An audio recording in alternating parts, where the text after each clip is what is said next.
Hey, what's up? I got Chris from Motionless in white here. Dude's talking in the truck.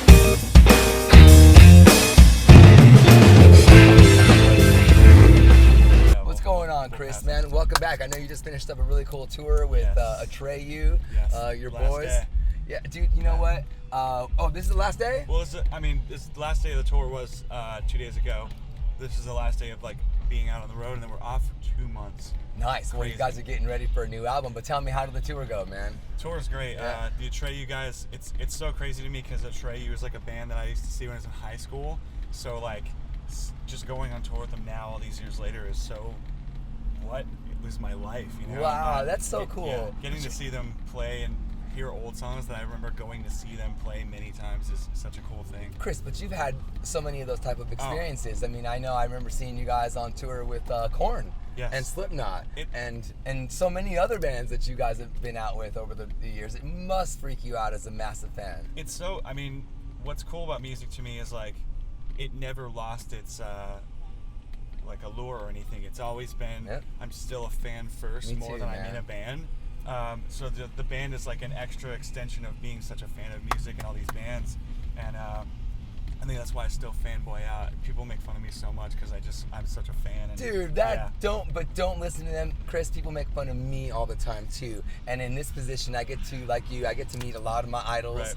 And I never not fanboy out. We just finished recording a new record, so when you get that out of you and release such a heavy weight that all the things that you've bottled up for the time since the last record, you get that out, it changes your life. Of course, I think it's like massive therapy sessions all coming out at once. Absolutely. I think what I'm most happy about is that our band as a whole is in a much better place now than we've been in a while. Just everyone's getting along at such a great level. And why now?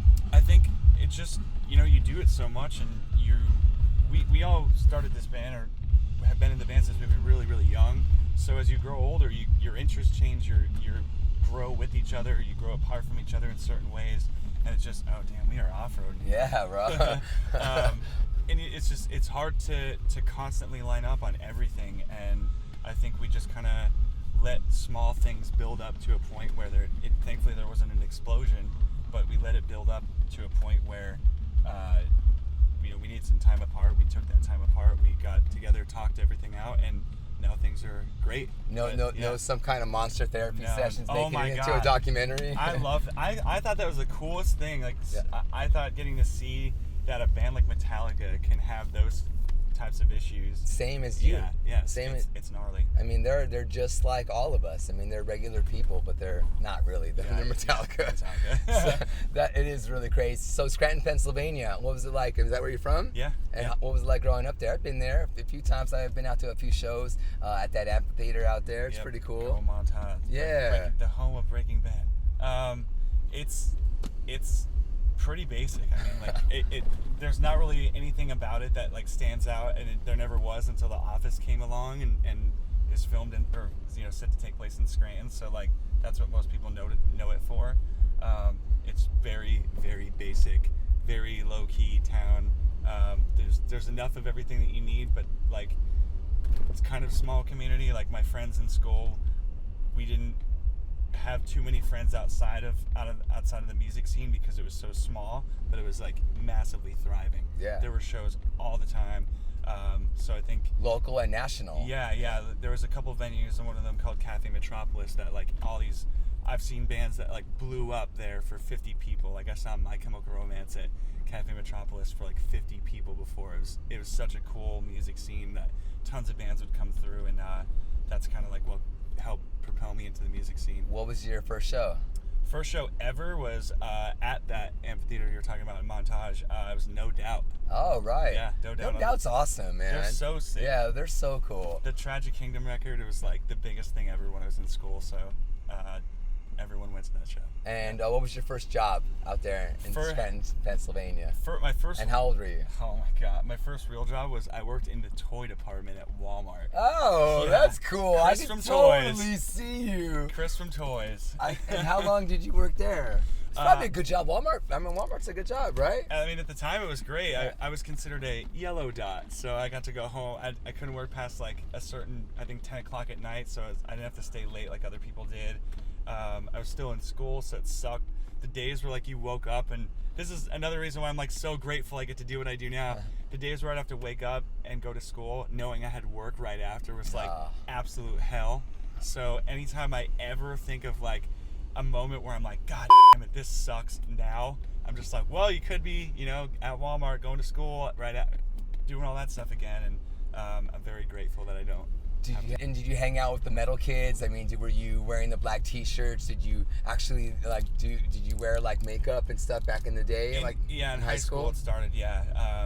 I think I was pretty normal with anything like the way I looked or anything growing up before high school, but then high school is when everyone finds their clique and where they fit, and that's when I started wearing makeup and all black, and it just took over, and that's when all the kids that were my friends that were the football players in the earlier years, like all the kids that became the football players in high school were my friends prior to that, but then they all just they were just like they shifted. Yeah, they were like, went their way, I went my way, but they were still cool to you. Yeah, though? That's the thing. Like they never with me. They were.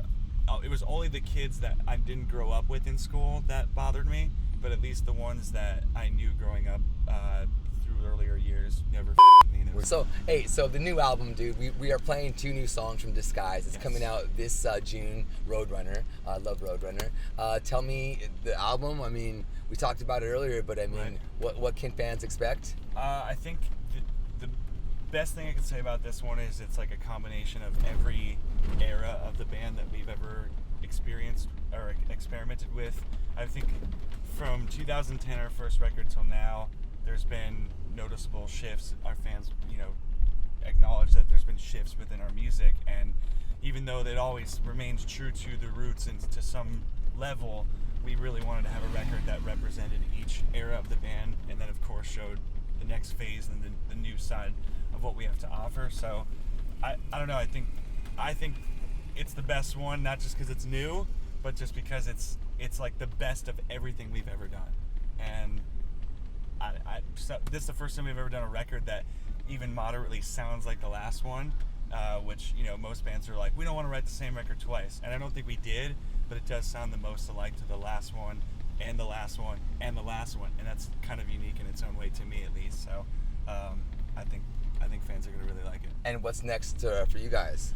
Alice Cooper and Hailstorm in the summer. Oh, yes. yeah. Yes. I did. You guys got added to that, right? Yes. Yeah. That's great. Alice Cooper and Hailstorm. Chris, that's going to be cool. It just goes exactly what we were talking about earlier. Like, Alice Cooper. Yeah. Dude, it's like, would our band exist? Would Rob Zombie and Marilyn Manson exist without Alice Cooper? And you're going to get a lot of new fans.